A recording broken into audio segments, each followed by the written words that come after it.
Bismillahirrahmanirrahim. Assalamualaikum warahmatullahi wabarakatuh.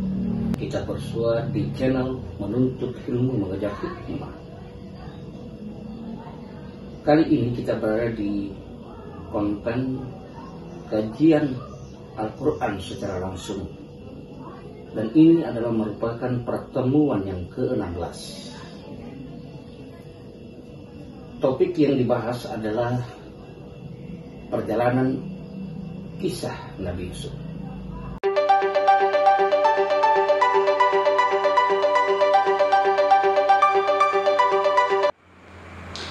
Dalam kehidupan dunia manusia terjadinya bergolongan-golongan, berbagai suku bangsa, berbagai kelompok, itu sudah fitrahnya karena terlahir diciptakan oleh ibu dan bapak, laki-laki dan perempuan. 49 ayat 13. 49 ayat 13. Surat Al-Hujurat ayat 13. Wahai manusia, sungguh kami telah menciptakan kamu dari seorang laki-laki dan seorang perempuan. Ya, ini ya, seorang laki-laki dan seorang perempuan, penciptaan jasad. Lanjut. Kemudian kami jadikan kamu berbangsa-bangsa dan bersuku-suku agar kamu saling mengenal. Sungguh yang paling mulia di antara kamu di sisi Allah ialah orang yang paling bertakwa. Ya. Dijadikanlah kita berbagai suku bangsa, dijadikanlah kita bermacam-macam, beraneka ragam. Ada yang memiliki kelebihan, ada yang memiliki kekurangan. Siapa yang paling bertakwa? Apakah yang memiliki kelebihan atau yang memiliki kekurangan? Tidak, yang paling bertakwa. Ya, jadi bukan kelebihan kekurangan yang kita miliki ini itu yang menentukan, bukan. Yang paling bertakwa, yang paling taat kepada Allah. Ya. Keragaman ini disatukan oleh agama. Agamalah ini yang mempersatukan manusia dalam keragamannya. Oke? Ada berapa macam agama dari Allah? Hanya satu. Agama dari Allah hanya satu. Ini agama dari nenek moyang. Agama dari Allah ini mempersatukan tadi yang beraneka ragam, berbagai kelebihan, berbagai hobi, ya, supaya saling. Masalahnya sekarang adalah agama tidak bisa lagi mempersatukan. Kenapa? Pertama, definisi agama keliru, sehingga menjadikan seakan-akan agama itu banyak. Bahkan ada yang mengatakan agama samawi, agama dari Allah ada 3, ada Islam, ada Yahudi, ada Nasrani. Periksa dulu baik-baik. Periksa dulu baik. Ya, agama dari Allah hanya satu. Agama inilah yang diajarkan oleh para nabi. Nabi Adam mengajarkan agama apa? Agama dari Allah, Islam. Kalau dibahasa Arabkan, kalau bahasa Indonesianya Islam itu apa? Selamat, sebutlah selamat. Kalau bahasa Bugisnya selamat apa? Ya, gitulah. Seandainya turun dalam bahasa Bugis, nama agama itu salam. Ya. Intinya itu bukan nama itu, bukan namanya. Islam itu seperti apa? Memberi keselamatan, selain menyelamatkan diri juga memberikan keselamatan kepada orang. Oke, jadi bukan sekarang itu tadi pasang itu bendera supaya jelas siapa yang Muslim, siapa yang kafir, suruh pasang bendera. Kemungkinan penampilanku juga ini sebuah bendera juga.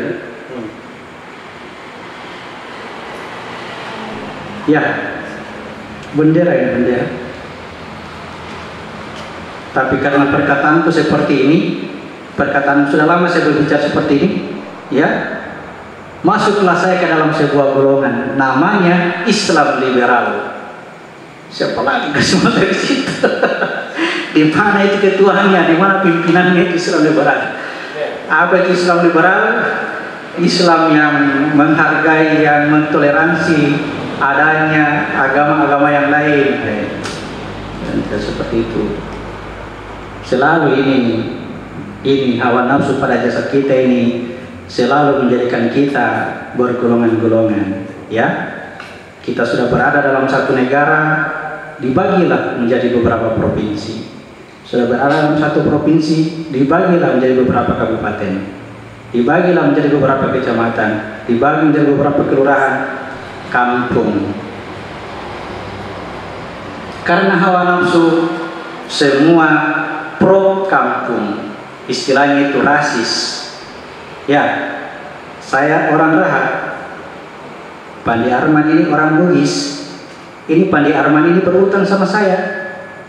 Dia janji hari ini, tapi dia tidak bayar. Akhirnya saya pukul dia. Begitu saya pukul, tersebarlah berita. Ada orang Raha memukul orang Bugis. Sudah, perang antar kampung. Padahal saya diam bertengkar. Rasis. Kenapa? Hawa nafsu. Dia bangga dengan golongannya. Ya. Begini kalau kita punya bendera. Ya, satu bendera ini coba kalau bertengkar ini. Gara-gara utang tadi misalnya. Oh, tidak dibawa, bilang tanya ini orangnya, ini bendera ini bawa, ini bendera sudah. Bunuh-bunuhan lah itu manusia. Ya. Padahal semua ini mencari kebenaran, semua mau masuk surga. Kenapa saling bunuh? Semua mau selamat kok saling bunuh, saling mengkafirkan, saling luar biasa. Sampai kapan ini seperti ini? Sampai kapan? Inilah yang dikhawatirkan oleh bapaknya Yusuf ketika akan menyerahkan Yusuf ini kepada saudara-saudaranya. Bakalan anak ini dimakan oleh serigala. Oke? Pertanyaannya, mari kita lihat keadaan kita sekarang. Apakah kita tidak termasuk dalam golongan orang yang dimakan serigala? Sadar Miki. Paham ya? Jadi panjangnya ceritanya itu tadi serigala. Karena ini bahasa kiasan, bahasa perumpamaan, bahasa kode, tanda. Tidak masa segitu dia Al-Quran. Namanya petunjuk, cerita serigala macam-macam. Yusuf dimakan serigala, dongeng apa ini? Ya, ini saya bilang baca-baca surah Yusuf, di dalamnya bukan sekedar cerita. Oke, ayat keberapa tadi? Ayat 13. Oke, itu tadi ya, dikhawatirkan makan serigala. Ayat 14 Surat Yusuf ayat 14. Sesungguhnya mereka berkata, jika dia dimakan serigala, padahal kami kelompok yang kuat, kalau demikian tentu kami orang-orang yang rugi. Selalu mengandalkan kekuatannya ini, kekuatannya hawa nafsu. Pada akhirnya justru hawa nafsunya itu yang menjadikan dia berkelompok. Ya, ini lihat nih, coba lihat ini kejadiannya ini. Ya, siapa bapaknya, siapa ibunya, siapa bapakku, siapa ibuku. Antara aku dengan dia tidak bersaudara. Dia lahir di mana, saya lahir di mana.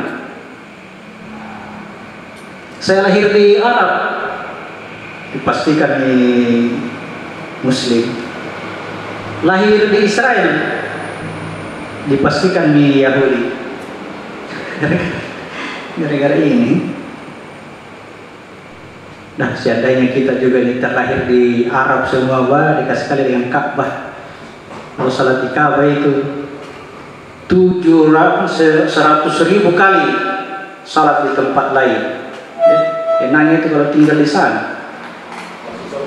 Kira-kira masuk surga semua itu kira-kira? Siapa yang bisa jamin? Allah itu adil, ya, Allah adil. Oke, lanjut supaya tidak terlalu. Ayat 15. Ya. Maka ketika mereka membawanya dan sepakat memasukkan ke dasar sumur, kami wahyukan kepadanya, engkau kelak pasti akan menceritakan perbuatan ini kepada mereka, sedang mereka tidak menyadari. Ya. Ketika bersepakat mereka memasukkan Yusuf ke dalam sumur, datanglah pemberi wahyu, malaikat Jibril bercerita kepadanya, berkata kepadanya, menghibur Yusuf, sabar, kelak kamu akan menceritakan peristiwa ini, sedangkan mereka tidak menyadari. Kalau tinggal di sini, kemudian bergerak naik ke atas, itu yang membuatmu bisa bercerita tentang peristiwa yang tadinya sudah tidak disadari lagi. Dari atas turun ke bawah, itu namanya fasih, yang menjadikan terlupa semua peristiwa yang ada di atas. Dari diri yang satu keluar aku sampai masuk ke dalam jasad, tiba di sini terlupa. Tapi kalau berangkat dari sini kemudian kembali ke diri yang satu, Allah memperlihatkan tanda-tanda itu, maka kamu akan bercerita. Ya, kamu akan mengetahui kembali perjalanan titik startnya di dasar sumur. Siapa yang datang kepada Yusuf? Pemberi wahyu, malaikat Jibril, masuk ke dalam sumur. Berapa panjang sayapnya malaikat Jibril? Sayapnya, jarak kedua sayapnya antara timur dan barat. Ya, bisa disangkit masuk ke dalam sumur. Itu kode-kode ya. Datang malaikat Jibril, ini juga malaikat Jibril, hanya datang menghibur. Sudah tahu Nabi Allah ini ada di dalam sumur. Kenapa Jibril menghibur-hibur kisah aja? Mana kekuatanmu tadi? Tak angkatlah itu Yusuf keluar dari sumur oleh kekuatannya Jibril. Kenapa tidak dilakukan oleh malaikat? Bukan tugasnya. Yang bisa mengangkat itu adalah seorang khalifah. Malaikat itu tidak bisa. Malaikat tidak bisa memberi makan kepada bayi yang kelaparan. Ya, yang bisa melakukan itu adalah seorang khalifah, pengganti Tuhan. Yang bisa dilakukan oleh ini, ia lebih dimuliakan yang malaikat. Oke, baik. Kamu akan cerita dengan catatan start dari bawah ya. Ayat 16. Surat Yusuf ayat 16. Kemudian mereka datang kepada ayah mereka pada petang hari sambil menangis. Perhatikan, datang kepada bapaknya sambil menangis. Yusuf dibuang ke sumur, datang kepada bapaknya, menangis betulan atau menangis pura-pura? Menangis betul atau menangis pura-pura? Kalau ini tertinggal di sini di dasar sumur, ya, kemudian kita mendengarkan sebuah pengajian yang betul-betul sangat menggetarkan kalbu kita, keluar semua air mata ini, menangis kan, diantar betul untuk menangis, ya. Tapi ini tertinggal di sini. Itu namanya menangis pura-pura. Selesai ini pengajian, selesai itu tangis. Pada saat pengajian saya akan bertobat. Begitu bangun dari tidur, hilang itu tadi mau bertobat, hilang nih. Nanti pilih lagi, nanti pilih. Itu namanya menangis pura-pura. Kenapa? Yusufnya dikasih tinggal di sini. Ini yang masalah si Yusuf ini. Ya. Jangan disedih-sedihkan dengan sedih-sedihkan. Nah, bukan itu ceramahnya dengan ceramah mengingatkan kita kepada kebaikan orang tua kita.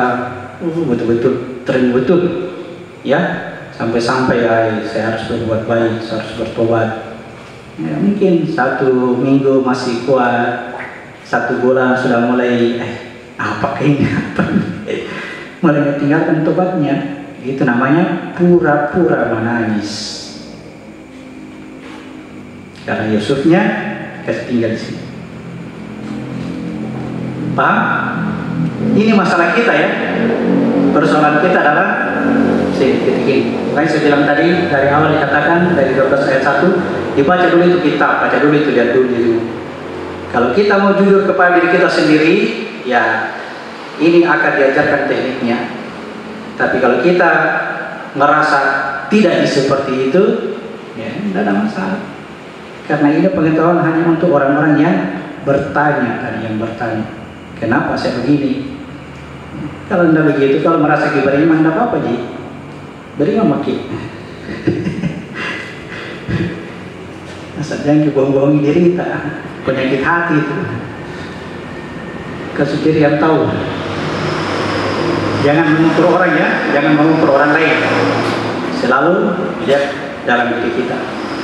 Kefasikan itu, negerinya orang fasik itu adanya dalam diri kita. Ini yang jadi masalah. Bukan fasiknya orang-orang di luar sana. Oke, ayat 17. Ayat surat Yusuf ayat 17. Mereka berkata, wahai ayah kami, sesungguhnya kami pergi berlomba dan kami tinggalkan Yusuf di dekat barang-barang kami. Lalu dia dimakan serigala, dan engkau tentu tidak akan percaya kepada kami, sekalipun kami berkata benar. Ya. Apa itu barang-barang? Jadi ditinggalkan bersama barang-barang kami. Barang-barang, ini barang-barang. Tinggalkan bersama jasad, keadaannya sama dengan ditinggalkan di sumur. Ya. Maksudnya ketika aku menerima amanah, menerima jasad ini, zalim dan bodoh, itu tempatnya di sini. Ya. Dan semua perkataannya adalah perkataan kepura-puraan, kebohongan. Meskipun berbicara Al-Quran, katakan berbicara Al-Quran, tetapi kebohongan. Misalkan dia membaca di dalam Al-Quran adanya perintah untuk membunuh orang kafir. Bunuhlah orang kafir di mana saja kamu jumpai. Ini dia sampaikan ke orang-orang. Wahai orang-orang yang beriman, mari kita bersatu. Kita habisi orang-orang kafir di muka bumi. Itu namanya kebohongan, ya. Berdusta atas nama Al-Quran. Karena apa tadi? Istinjanya tidak beres, satu, istinja tidak bagus, ya. Dia berkata tapi bohong. Idza hadatsa kadzdzaba. Oke, jadi ini barang-barang tinggalkan bersama barang-barang kami. Kemudian ya nilainya sama dengan menempatkan Yusuf di dasar sumur sama. Oke, lanjut. Ayat 18. Ayat 18. Dan mereka datang membawa baju gamisnya atau yang berlumuran darah palsu. Yakub berkata, sebenarnya hanya dirimu sendirilah yang memandang baik urusan yang buruk itu. Maka hanya bersabar, itulah yang terbaik bagiku. Dan kepada Allah saja memohon pertolongannya terhadap apa yang kamu ceritakan. Mereka membawa bajunya Yusuf, dilumuri dengan darah palsu. Hasil pertumpahan darah. Apa itu pertumpahan darah? Perbuatan manusia di muka bumi ini hanya melakukan kerusakan dan pertumpahan darah. Kalau fisik, ini akan rusak, bumi akan rusak. Kalau jiwa, dikiaskan pertumpahan darah. Akibat Yusuf ditinggalkan di sana, mereka juga membawa baju gamis yang berlumuran darah palsu, hasil pertumpahan darah. Apa itu pertumpahan darah? Masih ingat kemarin pertumpahan darah? Oke, baik, simpan dulu. Nanti kita lihat wanita-wanita yang menumpahkan darahnya. Ayat 19. Ayat 19. Dan datanglah sekelompok musafir. Mereka menyuruh seorang pengambil air, lalu dia menurunkan timbanya. Dia berkata, "Oh, senangnya, ini ada seorang anak muda." Kemudian mereka menyembunyikannya sebagai barang dagangan, dan Allah Maha mengetahui apa yang mereka kerjakan. Ini tekniknya, teknik mengeluarkan Yusuf dari dasar sumur, ya, dengan cara menurunkan timbang. Turunkan timbang. Yang mau diambil apa? Air. Mau ambil air. Ketika diangkat timbang itu, ternyata seorang anak muda yang sangat gagah. Air, garis miring, anak muda. Ini kiasannya tanah. Ya, tanah. Ini air. Anak muda yang sangat gagah. Ini udara. Ruh, kutiupkan ruh, darah. Ini api, sumber cahaya. Dia menurunkan timba ke dasar sumur untuk mengambil air. Ketika timbanya diangkat, ternyata seorang anak muda yang sangat gagah. Ingat cerita Ibrahim. Ibrahim menghancurkan patung. Dia menghancurkan seluruh patung kecuali patung yang paling besar. Ketika ditanyakan kepada umatnya siapa yang melihat siapa yang menghancurkan patung ini, mereka melihatnya seorang anak muda. Maka mereka mengatakan, bawalah anak muda itu dengan disaksikan oleh banyak orang. Bisa dilihat oleh orang banyak. Bisa dilihat dengan orang banyak. Dengan catatan, kalau dia air, dia akan mendapatkan jalan yang lurus.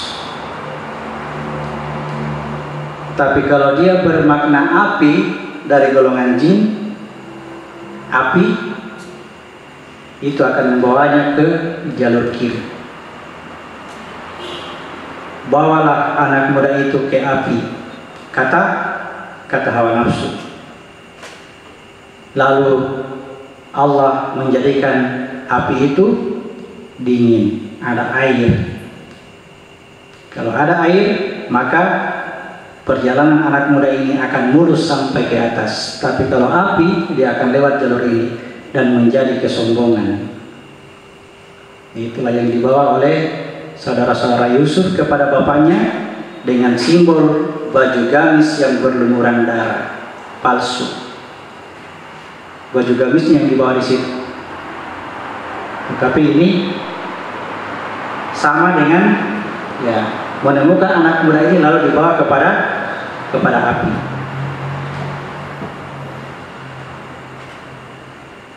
Sudah ada yang pernah ketemu anak muda?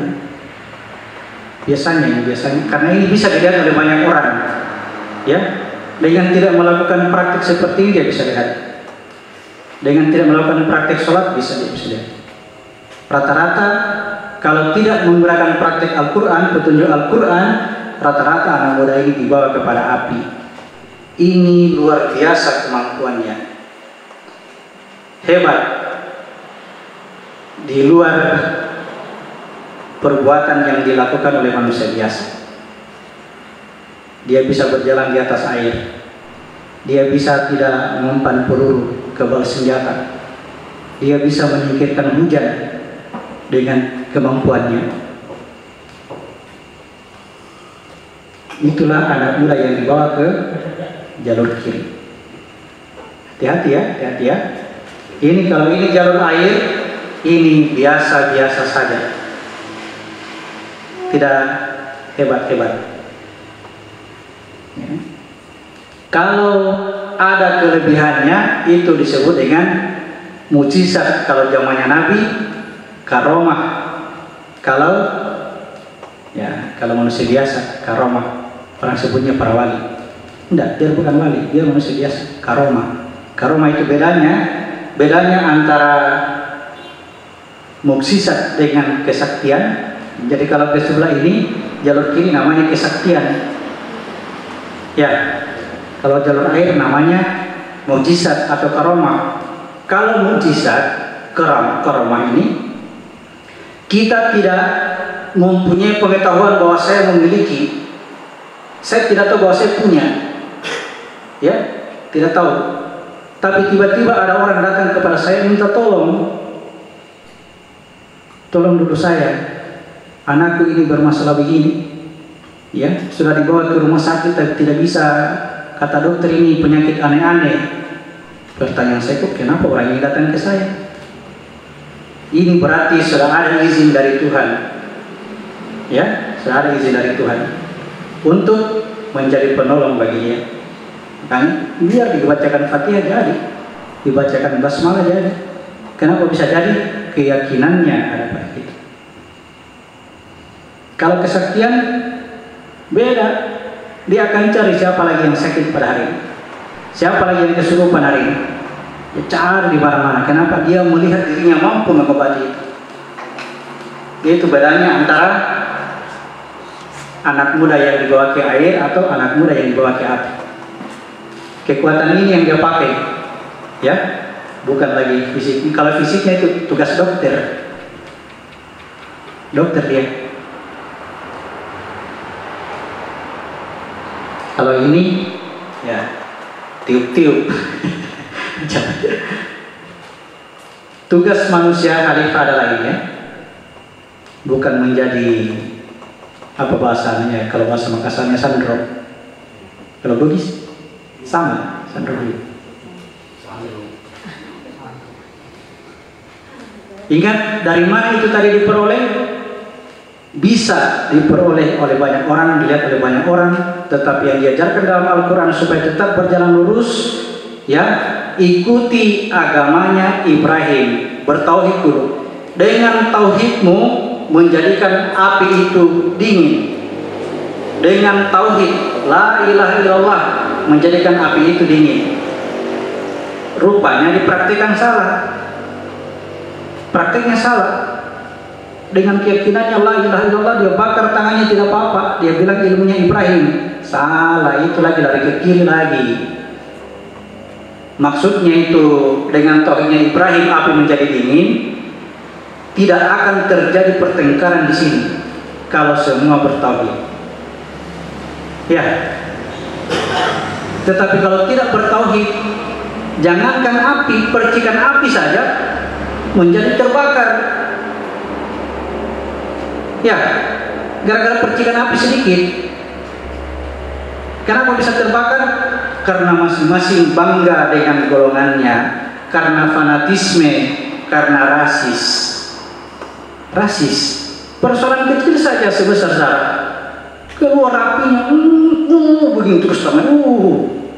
Kenapa ini? Tauhidnya lemah. Kalau tauhid kuat, tiada Tuhan selain Allah. Begitu ada yang berkata salah, langsung keluar maklum. Nah, dia tidak tahu, dia belum paham. Kalau dia paham tidak akan berkata seperti ini enak, dingin, ya. Tapi kalau tidak ada tauhid, ya sudah, cepat sekali kepanasan, gampang terbakar, gampang diprovokasi, gampang diadu domba. Ya, jadi tauhid berarti persatuan seluruh manusia. Itulah jalan yang lurus. Ya, jangan berperang gara-gara tauhid. Ini kontroversi sekali. Berperang gara-gara tauhid, menegakkan tauhid. Kenapa menegakkan tauhid berperang? Kalau membela diri, betul. Siapa yang tidak membela diri? Ya, siapa yang tidak, yang terang-terang saja kalau dimasuki rumahnya? Ya. Tetapi ada batasnya, ada batasannya. Kalau sudah menyerah, sudahlah. Jangan takaran nih sampai dihabisi betul-betul. Ya. Beda itu ya, beda. Oke, sudah jam berapa? Hah? Sudah jam 11. Tadi cerita 19 apa ayat 19 apa? 19. Oh ya, cukup ya, sampai di sini dulu ya, sampai ayat 19. Jadi sekali lagi saya kasih tugas, baca itu surat Yusuf, ulangi tadi dari sini, dari atas ini, ya. Mudah-mudahan sudah ada beberapa ayat yang kita sudah bisa pahami, ya. Karena selanjutnya itu acara berikutnya itu tentang surah Yusuf sudah masuk kepada teknik dengan ranjau-ranjau yang akan kita hadapi ketika melaksanakan teknik itu. Salah satu ranjaunya tadi adalah ini, ketika saya mendapatkan ini, ya. Orang akan berbangga dengan ini, lalu kemudian salah kaprah, salah jalur, dia ambil jalur kiri, jalur hawa nafsu. Kalau benar jalurnya, tetap biasa-biasa saja, tidak ada juga. Kalau dikena peluru mati, kena api terbakar, kena hujan basah.